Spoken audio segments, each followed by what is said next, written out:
to Vox Singing Academy's video blog, and today I have with me one of my champion teachers, Fabio. Welcome to the vlog. How are you doing today, mate? Thanks for having me. That's a pleasure. It's a pleasure to have you because you're a wealth of knowledge and you've been doing it for so long, and we've got a very, very important question that we're going to be talking about in today's blog here today, and the question is how to be successful in the music industry. So that's what we're going to be talking about. Right. I know it's a huge big umbrella, but we're going to mainly be talking about how to write a great melody within a song, because really that is one of the number one points to being successful in the industry is you've got to write a great melody, and it doesn't matter what genre of music you're in or you sing, and you've been in numerous genres.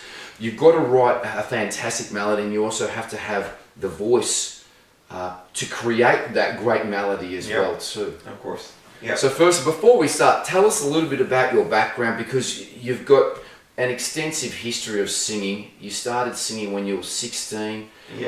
You've got 8 original, you've got lots of albums. Fabio will give you a run through of, and you've worked with lots of famous people. So give us a little bit of a background of where you've come from. It's probably going to give away your age a little bit here as well too. That's all right. Well, I started singing when I was 8, I think. But my first band, I had my first professional band when I was 16. So it's more than 30 years. 32 years to be exact. He's getting 2 on there. Yeah, I was trying to skip 2 years, but that's alright. But yeah, it's been amazing because I met some very nice people and professionals like Jeff Scott Soto, Vinny Appice, Jolene Turner. So we met on several cruises because we have rock cruises in Brazil. So it was amazing to jam with those people and to meet them and be able to learn with them as well. So that was great. And I had a band with Andreas Kisser from Sepultura as well. So let's talk about Joey Lee Turner. He was in Yngwie Malmsteen's band. Rainbow, Deep Purple. Yes. You also mentioned someone else there as well. Vinny Appice was Black Sabbath, and Dio's, Ronnie James Dio's drummer. And Jeff Scott, Journey, Yngwie Malmsteen as well. Yes. Wet.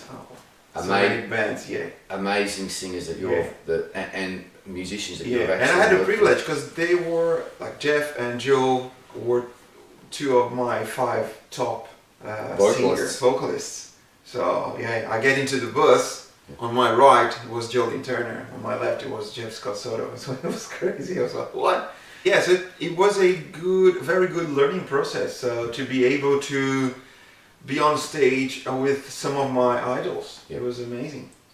Fantastic. And you've released 8 solo albums and 3 cover albums. So because I recorded 2 albums with my good friend Nuno Mendes, which is a bluesman. Then I recorded 2 albums with a Brazilian pop rock band, and I have an album with Motor Guts, it's more like heavy. The guys that used to play with Angra, so it's a very known, famous Brazilian band. Kiko Loureiro, which was the guitar player of Angra, is now playing with Megadeth. So it was huge. And I have a very good album with hard stuff, which is hard rock. So you've sung numerous different genres. And I studied in a school that was based on jazz and Brazilian pop music. So it was good. I played drums on a wedding band. So it's good to have a bit of everything. Because as you were saying, when you have to write your originals, you have tools. So that's the good thing. So let's get straight into that. So a lot of people ask me, what is the number one secret to success? They say, Pete, what's the number one secret to success? And I always turn around and I say to them, ultimately hard work in this industry. You've got to work really hard. But if you want to be successful writing your own songs, you have to write a great melody. And it doesn't matter what genre you're in, you have to write a fantastic melody, because that's the hook. and that gets stuck in people's heads, and then people go and buy it. Yes, exactly. So you've got to write a fantastic melody. I know that you've also been in a Beatles tribute band that you set a Guinness Book of Records with, performing in Brazil, where you performed for 24 hours. Yeah, we were kind of nominated to the Guinness. We never like featured the Guinness Book of Records. Okay, yeah. Because it was not a record to be beaten. Because we played 24 hours, we played all the Beatles songs. Yeah. So what's the record? To play all the Beatles songs plus one. So it was not a proper record, but it was a Just crazy. put you in there just because you did it. Yeah, like a curiosity or something. But it was another crazy learning process, because we did an album per month, and then by the end of this project we did all the albums in 24 hours. Yeah. And it was crazy to figure out how they improved. Like they were 18, 17 in the first album, something like that. It took us a month to And you can reproduce. think that they stopped being the Beatles by the early 20s. It's crazy. It's It was crazy. like 8 years. But going back to that, why I brought the Beatles up is because I think that they wrote some of the best melodies today that are That's it. still Yeah. copied today. You know, look at Oasis and some of these bands. It's and still you go, wow, after close. 40 years or more, they are still an influence to Yep. the music. So I had a very good friend that was a producer, and we had some demos at the time, and we sent him, and then we asked, is it good? But the song doesn't have melody and lyrics so far. And he said, I have no idea if the song is good, because it's going to depend on the melody. Exactly. So that's it. So you can ruin a very good harmony if the melody is not good. Exactly. And not even the lyrics. So the melody is the more important. Exactly. Anthony Kiedis has made a mockery of that, hasn't he? Of writing fantastic songs with awful lyrics. Nothing It against doesn't Anthony matter. Kiedis if he's watching this. Very highly talented. Yeah. But some of his lyrics. Of course, we care about the lyrics just to like send a good message. But to regarding success, and success, it's a strange word, because success it's a consequence. It And is. fame is a consequence. So it's, as you were saying, it's work. It So is. it's work. It's work. Even when people say, "Ah, you're lucky," there's no such a thing. No, the harder you work, the luckier you get. Yeah, exactly. Really. So That's- if you're so look, if you're in the right place, if you work hard, if you are prepared, if you make good contacts, it's all work. Yeah. It's all work.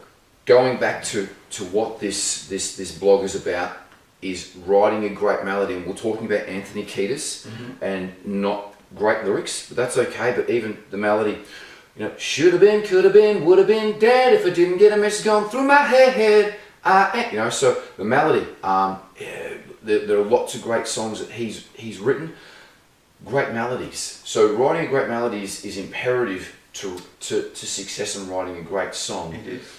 And I think the basis of that is having intervals, the correct and jumps and big intervals, not small intervals. I think Exactly. having And also avoid scales, because we do scales to work our voice.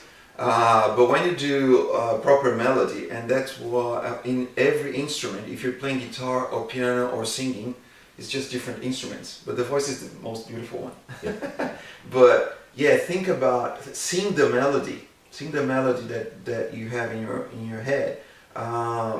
And that's going to be catchy. So if the melody comes easy for you, comes naturally, it's going to get people naturally as well. Yeah. So the more, I'm not going to say easy, but the more catchy the melody, the more most people are going to like it and relate to that. with creating a great melody, I know from songwriting when I've written songs is that I like to keep my verses fairly in the pocket and low, and then jump up to the chorus with a bigger jump, and then having bigger intervals in my jumps in the chorus. That's a very common theme with a lot of the hit songs these days. So if you along to your favourite song, you're going to hear the melody, whether it be an Ed Sheeran song or an Adele song. And I think Ed Sheeran and Adele are great examples where they've got very simple chord structures, which is Yeah. really the bedrock of the song. And then they put these great melodies over the top of Yeah. very simple I chords. was checking Katy Perry Roar the other day. It's 2 chords. And it's a pretty good song. Well, even I think the start of Sweet Child of Mine, so you got It's 3 chords. Yeah, so 3. It's Yeah. very Well, AC/DC based their own career, their whole career in 3 chords. same. Same. Chords. It's crazy. So that's completely about the melody, definitely. It is, and then getting the basis of which I call the canvas.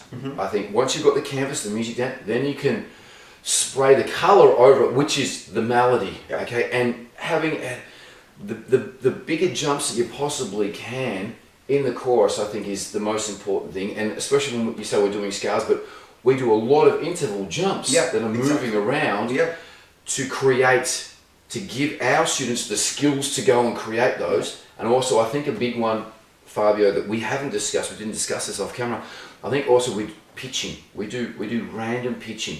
We're playing the chord and then we're moving around, all around, to give the people and the students these options of when they hear the chords, oh, I can go there, or I can go here, or wherever it is, to create the best possible melody. I think that's the big thing. I think also something that I find very useful is I would get the chords of the chorus and I would play them 6 times over, and then I would take the recording back and then I would just freestyle over the top of it. Na na na na na na na na na.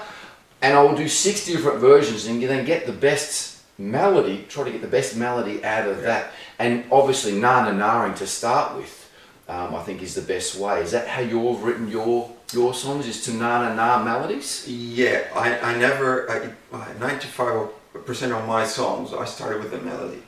I didn't even have chords. Okay, so you'd start with a melody first and then put chords to it. Yeah. Wow. Yeah. Because as I said, I can have, for the same melody, I can have 2 chords, I can have 10. Yep. So it doesn't matter. Yeah. So the main thing is the melody, because this is, many people, they just don't know the lyrics, they just remember the melodies. Yeah. So the lyrics is maybe...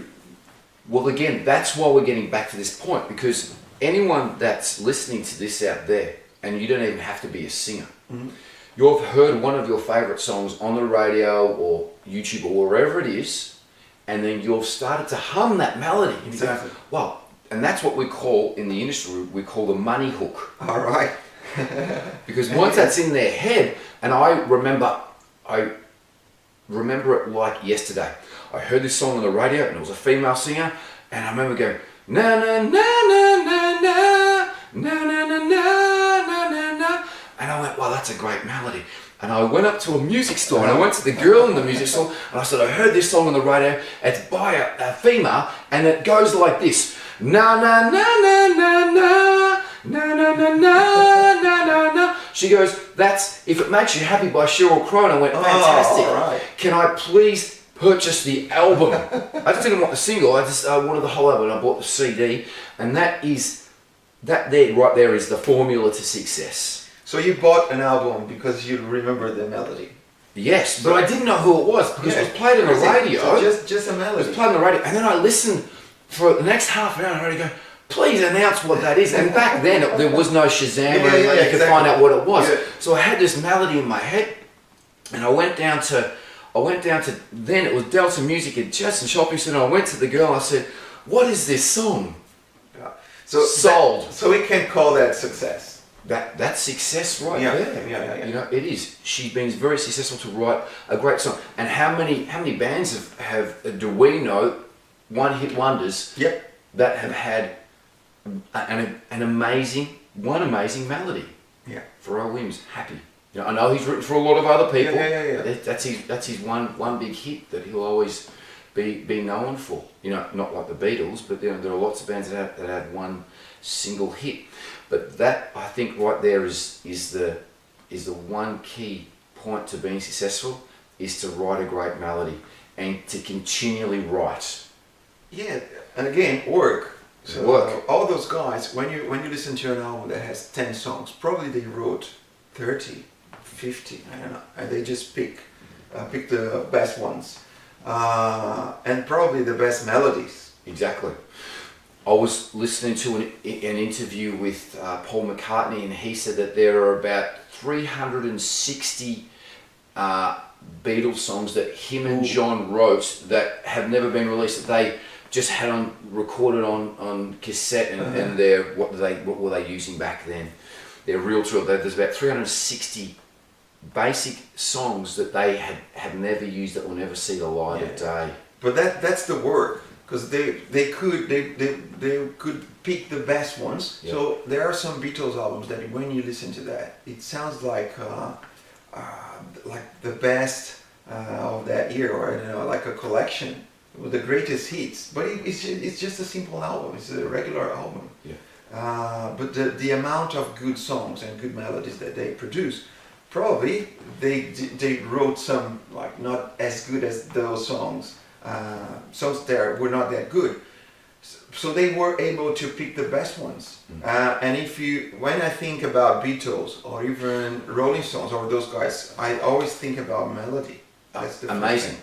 I think back then as well too, George Harrison from the Beatles was only allowed to submit 2 songs per album. So he used to go and write a soiree of songs and submit the 2 bests, so that they would get, and let's say he wrote some amazing songs, some of the best songs for the Beatles. Well, Frank Sinatra once said he recorded something. Yep. Something in the way. He should have recorded Taxman as well too, shouldn't he? Really? No, he should. Oh, he should. Oh, yeah, Stevie yeah. Ray Vaughan did. Yeah, that was awesome. Great version. But Sinatra, unfortunately, he said that I'm going to sing one of my favorite Lennon McCartney songs. And poor George, it took a while for him to come up with. I don't think George was too much worried, because he's done very well off the royalties of that one song, George. So I think George said, okay. Yeah, but he wrote something. He wrote "While My Guitar Gently Weeps." Yeah. There are some amazing songs. But again, just getting back to that, great melodies within all of those songs. One of my first music teachers, I said, what's the secret to success in the industry? And he said, go and learn all of the Beatles songs. He said, firstly, na na na to all of the Beatles songs. Exactly. And amazing, you're going to learn a lot from that. Also, getting a great teacher and getting some scales that are going to move you around to create these, not just small intervals. So I think having big interval jumps within your scales, and in with what we do with pitching as well too, is extremely important. Yeah. And then freestyling, doing this to your own songs, but then also getting the hits, na into the hits, hearing what they're doing, hear what Ed Sheeran does, hear what Adele, hear what the hit makers are doing, and go and try to emulate and do that to the best of your ability. And it doesn't matter what genre you're in. Yeah, learn from the masters, because they are already there. So Exactly. you have a process. But all those guys, and talking about Jolene Turner as well. Again, so we were chatting, and he said, well, when I'm home, my vocal coach asked me to do this or that. So, and I was thinking, wow, Jolene Turner has singing lessons. And then I realized that's why he's Jolene Turner, because he's still practicing. And learning and improving.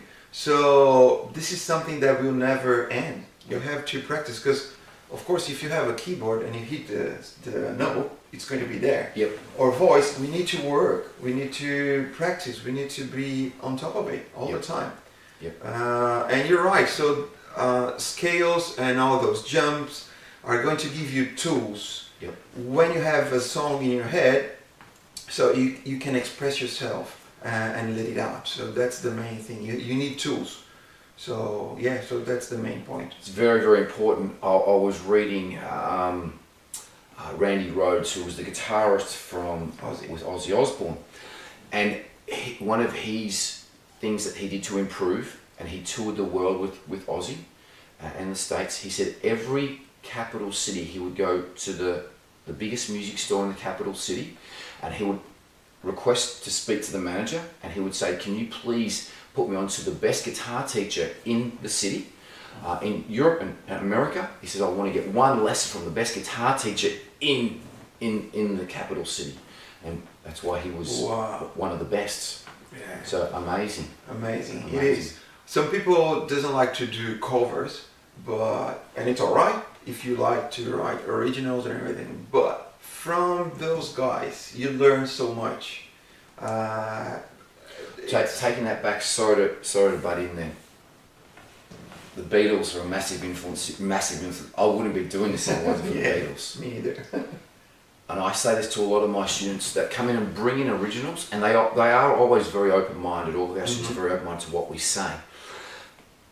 The Beatles' first two albums were cover albums. Besides, I think maybe two or three songs they wrote. How many original songs they wrote in the first album? 14, I think, 15. But they wrote maybe only 3 or 4 songs on the first album. I think 4 songs on the second album, but the rest were covers. And I know because I was listening to the album this morning. The first Rolling Stones album only had one original track. It was written, mainly blues chords. Yeah. and they learnt, the 2 most successful bands in the world learnt their skills from American R&B basically, and refined that and took it to the next level and innovated. The Beatles took their harmonies and their singing and their melodies to the next level. And the harmonies. Harmonies.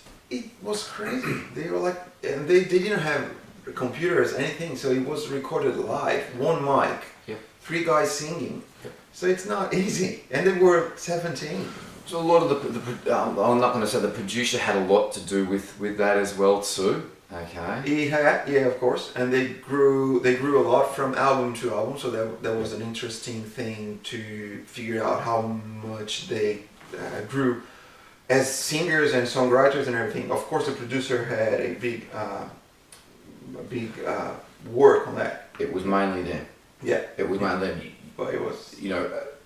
There's a saying in the industry, polish the turd, and that's what the producer did. They brought the songs in that format, in a rough format, and he polished them up. So. Yeah. But the talent was there already. So. Bottom line as well too is with this is, again, we're going to wrap things up, is writing a great melody, and the Beatles and the Rolling Stones learnt writing great melodies from covering the hits of blues and R&B. We're not talking traditional R&B like we do today, we're talking rhythm and blues back then. Taking the best, they covered only the hits. The Beatles and the Rolling Stones only covered the hits. Learnt these melodies, took them into their own songs and created their own songs with better melodies. The best melodies. And both of those bands worked extremely hard. If you check the amount of photos that you have from the Beatles and from the Rolling Stones back then, you think, when did they sleep? That's crazy. Exactly. Because they were writing, touring, doing interviews, so it was crazy. A lot of people don't know it out there, but we're going to enlighten the people out there regarding the Beatles. They released 14 albums, 2 double albums, in 7 years. And movies and cartoons. And, it's crazy. And they were in Hamburg and they were doing 3 gigs a day, 3 sets a day, plus writing. And then when they released lots of EPs as well too. When they came up with some hits, they go, let's just release an Easter EP or a Christmas EP because we've got I Want to Hold Your Hand, which when it was never released on an album, it was released on. Back then they used to release singles before the whole albums. So then they put them together in 2 albums that are it's called Past Masters. So you have all those singles. But there's lots of singles on there that were never released on albums. Ladies and gentlemen, please pick up the Past Masters, which has got lots of great songs that never made, huge hit songs that never made the Beatles albums. I Want to Hold Your Hand. She Loves You, I think. She Loves You. Day Tripper. Yes. Paperback Writer? Paperback Writer. Now Paperback Writer is part of one of the albums, but anyway. But with so many, like Revolution. Yes. We can keep on talking about this subject all day. Fabio, thank you very much for your pleasure to be here. Thank you for your knowledge, wealth of knowledge. You've been doing this since you were 16, writing, played and written with some the best of the best in the world, and it's great to get your knowledge and pass it on to all the people out there, and basically work hard write great melodies, and success will come if you keep on working hard. Work, and success is a consequence. It is. All right. Thank you, my friend. Thank you so much. Great to have you on board. Thank okay, you. bye-bye. Bye. VOX Singing Academy! Thank you for watching. If you've found this video helpful, please give us a thumbs up and subscribe to this channel. If you want to learn more about your voice, please post your questions in the comments below. If we pick out one of your questions to do a video segment for, you will win a free lesson with myself or one of my fantastic singing teachers. So until next time, aim high, chase your dreams, believe in yourself, and have fun singing.